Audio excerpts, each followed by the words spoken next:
You say we're small and not worth the mention. You're tired of moving, your body's aching. We could vacate, there's places to go, clearly.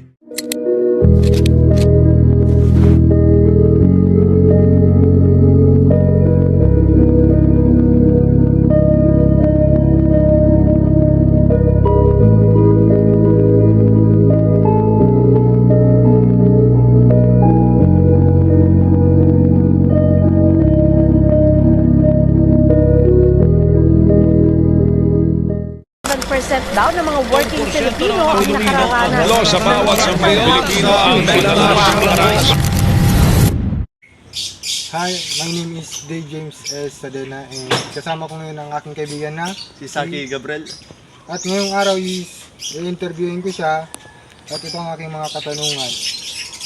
Maaari mo bang ibahagi ang isang mahirap na karanasan na pinagdaanan mo? Mahirap na karanasan.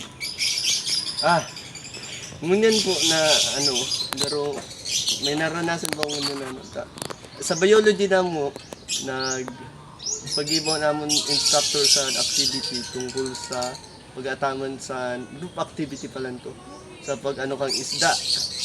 Ang kinausa mo na isda kay zebrafish. We are tasked to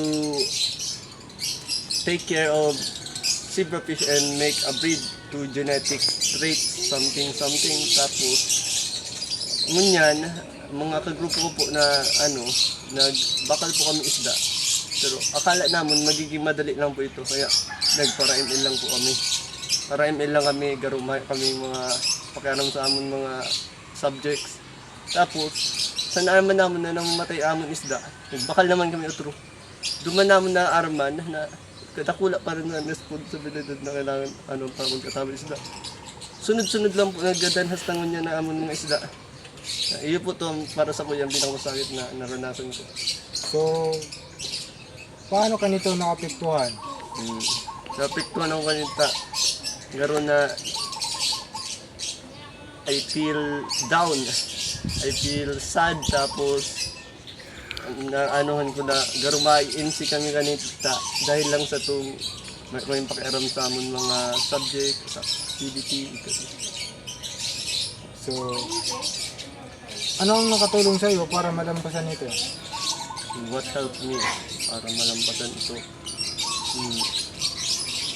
Garo nga dahil pa naman na pero nakatabang sa kuya para malampasan ito tayo ang akong mga kagrupo manggirari tapos ang akong pamilya. Naisip ko na dahil na lang ako i-direct ko na lang tapos pagpatuloy. Papakarayon ko na para dahil na mag-ulit-ulit.